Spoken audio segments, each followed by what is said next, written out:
சண்டேனால எல்லார் வீட்லேயும் non veg special தான் இருக்கும். அதே மாதிரி தான் எங்கள் வீட்லேயும் இன்றைக்கி சிக்கன் தான். சிக்கன் பிரியாணி, சிக்கன் 65க்கு தனியாக வாங்கின்னு வந்துட்டு அது எல்லாமே மேக்னேட் பண்ணி ஃப்ரிட்ஜில் முதல்ல எடுத்து வச்சாச்சு. அப்புறம் பசங்களை காலையில் கேட்டப்போ என்னடா வாங்கின்னு வரணும்னா பிரியாணி தான் சொல்லிட்டாங்க. சரி, இங்கே வர மகாராஷ்டிராவில் நல்ல மழை வருது இல்லைங்களா, இந்த மழைக்கு இதமாக சுட சுட பிரியாணி செஞ்சு சாப்பிட்லான்னு சொல்லிட்டு தான். நான் ஆல்ரெடி நிறைய பிரியாணி வீடியோ அப்லோட் பண்ணியிருக்கேன், அதனால் ஃபுல் வீடியோ எடுக்கவே இல்லை. இதில் நம்ம எப்பவுமே போல தான் பிரியாணி தான் செஞ்சிட்டோம். இங்கே மகாராஷ்டிராவில் கண்டினியூவாக மழை வரது எல்லாருக்குமே தெரியும். இங்கே எவ்வளோ தான் மழை வந்தாலும் அவங்கவுங்க ரொட்டீன் அவங்கவுங்க தான் பண்ணின்னு இருக்கிறாங்க. கண்டினியூவாக 3 மாதம் 4 மாதம் மழை வரதுனால பசங்களுக்கு ஸ்கூலெல்லாம் லீவ் கிடையாது.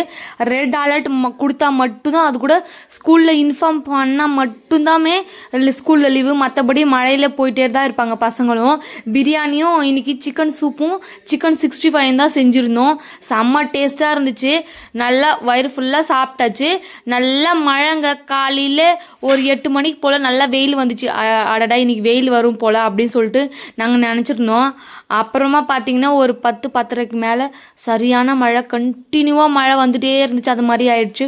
மதியம் 1 மணி 2 மணி வரைக்கும் கூட நிற்கவே இல்லை, நல்ல மழை வந்துகிட்டே இருந்துச்சு. நான் சமையல் செய்யறதுக்குள்ளே எங்கள் பையன் வந்து ட்ராயிங் பண்ணியிருந்தான். என்னென்னு பார்த்தா ஸ்ரீ கிருஷ்ணனுடைய ட்ராயிங் பண்ணியிருந்தான். ட்ராயிங் பிடிச்சிருந்தா மறக்காமல் லைக் பண்ணுங்கள்.